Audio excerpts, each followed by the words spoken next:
Tonight, here's an issue Republicans and Democrats agree on. The new VA hospital being built in Aurora, well, it's a mess. We now know hundreds of millions of taxpayer dollars could have been saved.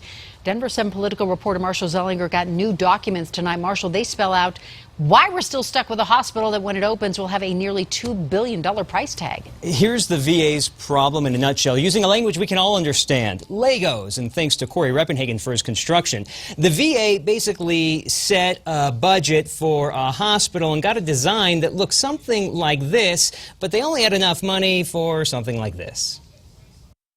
This newly released 82-page Inspector General's report details how he could have saved $400 million on the new VA hospital, but didn't. Earlier this week, before this new report came out, I spoke with Congressman Ed Perlmutter for Politics Unplugged. The design of the VA was for $1 billion. The construction contract was for $600 million, and the VA was supposed to let the contractor and the architects work together to either shrink the size of the project or increase the contract price. They didn't do that. One of the reasons for unnecessary cost overruns was because they got designs for a Cadillac but only had enough money for a Toyota Corolla. In January 2013, there was a meeting which identified $402 million in cost savings, like reducing building height and modifying walkways.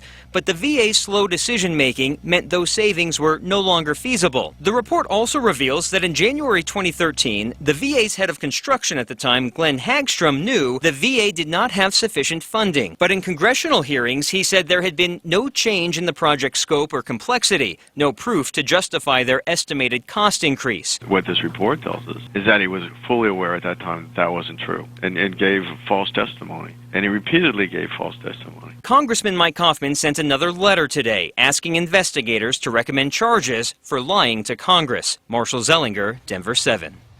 Mind-boggling, I know. In June of 2004, the VA planned a shared hospital with CU at $328 million, and that idea was scrapped.